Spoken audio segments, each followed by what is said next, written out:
number one element that determines whether your business is able to make those sales is not the cost that you're paying for your employees. It's not what you're paying for insurance. It's not your lease price. It's not the highly efficient software that you're running at your POS system. These are management costs, but your pricing should never be based on your management costs. This is what caused quite a few businesses to fail. So, what allows business to succeed? What metric? What number one metric? What metric am I referencing that increases your chances of success? That metric is understanding the price of attracting a customer. So today, we'll be talking about customer acquisition cost.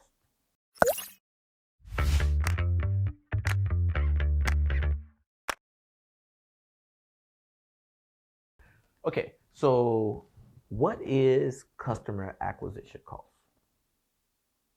Customer acquisition cost is the actual cost to acquire a customer. See, gone are the days that if you build it, they'll come. I remember that growing up in business, if you build it, they'll come. You know, yes, if you're in a mining town and people are starving, but they have money and you want to build a bakery or restaurant, they maybe patronize your business, right? But we're in a highly competitive market now. We're in a market where there's 30 bakeries in the city and 30 pretty good bakeries in the city. We're in a market where there's, multiple restaurants per square mile. We're in the market where the market is extremely congested. So passively attracting customers isn't something that we can depend on. Yes, sometimes you may have a product that's unique enough or that unique enough or trendy enough that it goes viral. That happens. I'm not going to discount that happens. But in reality, more than often, people must spend money on advertisement to attract customers. And if you don't have that viral strategy or your product isn't unique enough to trend, you will need to spend money on advertising. And your cost of attracting a customer via advertisement is significant. It is almost always significant. Whether you're selling a $10 barbecue meal, sometimes to attract a customer to buy a $10 barbecue meal maybe cost you $25. You may spend $25 in online advertisement to attract one customer that pays you $10 per meal. Hopefully that meal is good enough that they come back 4 or 5, 6 times a year for it.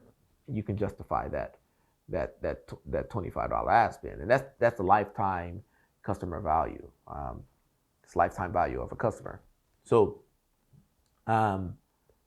understanding what it actually costs to acquire a customer is, for me, is number one. It's it could be product market fit, but I think if you understand the cost of acquiring a customer, you will by default figure out if your product fits the market. And if your product doesn't fit the market, then your cost of acquiring a customer will be extremely high, and you should be able to say, like, this is not a good product market fit. So for me personally, I think the customer acquisition cost is the number one metric that small businesses should follow and keep their eye on. Now, big software companies have figured it out. They figured out that what's expensive in acquiring a customer. Touching a customer, you can be touching them through email, you can be touching them through a phone. That's time, right? That's human capital. If you send an email, maybe that email takes 5 minutes, right? If you do a phone call, maybe that phone call takes 10 minutes, right? How much are you paying your employees per hour if you're paying your employees per hour $30 an hour, and it takes them 10 minutes to do a phone call. That might be a $20 or $10 phone call or something. I don't know, somewhere around there. $5 phone call or something. The It's significant. Is it not significant? Right, especially when you're selling a low price goods. So we often see pricing online, and you'll see a cosmetics company selling coconut-based lotion, and it's $10, and you see another cosmetics company selling this coconut-based lotion, and it's $30. What do you think the difference is? They can all be the same. They can all have this very similar cost of production. It's just one customer with one company understands the cost to acquire a customer. The cost to acquire a customer is significant. And if you understand that your customer acquisition cost, if you understand how many dollars you have to put forward in Google ads and social media ads and designing advertisement and photography, if you understand that cost and you say, you know what, it cost me $30 to get one person to try my new restaurant, you probably should be ensuring that this customer is going to be around for a long time, right? You're going to probably ensure that when they come in to purchase something, you're going to try to push them to something that brings in more revenue than your acquisition costs, if you can. Or you can actually try to decrease your acquisition costs by putting them into your sales funnel. For example, Uber. We're gonna offer you free rides until you become comfortable with us and start paying for it, right? If they would have targeted me saying, try this service, a random person's gonna show up to your house and you have to pay for it, and also you distrust this service, but you still gotta pay for it in order to try this service, it would have been like, yeah, I'm not gonna try this service. But if they say, we are a safe company, here's our safety record, and we're gonna let you try this company for free. If you don't like it, you don't lose anything, and you're like, okay, I'll try this service. Oh, you like the service? Here's another ride for free. Oh, you really like the service? Here's another ride for free. Or not even that. Here's a 50% off coupon for your next ride. And you get comfortable with it to become Uber as a part of your life. The average person, I want to say it was in San Francisco or San Jose, California, spends $52 a month on Uber services. $52 a month on Uber services. Right? So, what did Uber pay to acquire that customer? We don't know. They could have paid $20. They could have paid $50. They could have paid $100. But $52 a month, this is going to say that's $60 a year, $60, $70 a year, right? And what is it? What did they pay? They probably paid $10. They probably paid $15 to acquire that customer because they gave them free rides. And that free ride to them meant that this $10 ride that was free to the customer, like the driver's going to take what, $5, $6 of that. So here, they're going to give the driver $5, $6 for that. The ads maybe cost, because it's free, you acquire a customer, you acquire users really, really fast. Costs a few dollars there. Another free ride or a 50% off coupon means that down the next time that you're only paying $3 or $4 or something to the driver, and you have a customer that's paying you $50 a month. So, point is here, before you get deep into starting your business plan, your business planning process. Look into the average cost of acquiring a customer. There's industry standards out there. I think with cosmetics, it's like $17, $18 per customer. Some other industries may be lower. Tech field is much higher.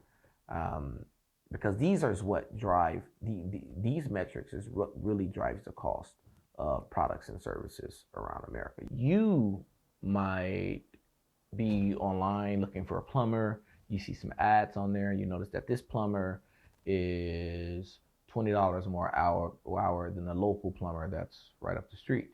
That plumber that's $20 more might be including their cost of acquisition in their retail rate. Something that you need to consider. Because back to the bakery. That baker, the cost of production was $4 to $5, or I don't know what we said then. I think it was $4 to $5. They sold it for 6 times the cost of production, which put it at $25 or $24. And there's a significant amount of room. $4 to $24, it's $20. So could that cost of acquisition be up to $20? Could be. Cost of acquisition can be a few times that. Actually, in the startup ecosystem, it's acquire customers. Make sure that customer continually use the service, and then we're okay. That's the model in the startup ecosystem. I don't think small businesses should operate from that model because you don't have some funders back there, some VCs that's investing the world's pensions in your business. So they're investing like pension funds and et cetera in these startups. So you don't have that. So you can't operate on that. You can't operate a business and throw out $10,000 this month in ads and only see $4,000 in revenue, right? And then say, oh, but these people are gonna, over the next 2 years, they're gonna generate revenue. They're gonna generate significant revenue. They might come back every month, and et cetera. That's only if you have a significant amount of money behind you, and nothing like in a recession don't happen, or some terrorist attack don't happen, or a family emergency don't happen. So there's a lot of risk there. So I will suggest that you consider your wiggle room, your margins, right? You say, there's a $20 gap. Okay, I'm willing to spend $20 to acquire a customer and ensure that I service this customer good enough that he comes back a second time. Because the second time, there's no cost of acquisition. You already got that customer the first time, right? And then maybe if you wanted to eat more of the cost, you can give them a 25% off coupon the first time that they visit. That is something that can be done, and it's commonly done. So consider that as you go about planning your business and you go about growing your business. Consider your cost of acquisition. Consider that first. And I promise you, if you consider your cost of acquisition and you do some creative math to ensure that your cost of acquisition is written in your retail price of your product or service, you're on a good track.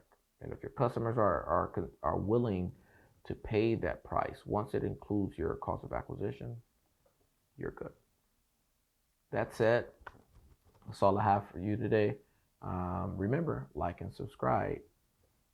I will be posting very often. So if you want some updates on different subjects, if you want to be the first person to hear about it, like and subscribe. Look in the comment areas, make some comments, let me know what you're thinking. The info box have tons of information about getting access to documents that's in my private cloud files, getting access to my groups. It's right there in the info box. But like and subscribe, and I will see you next time.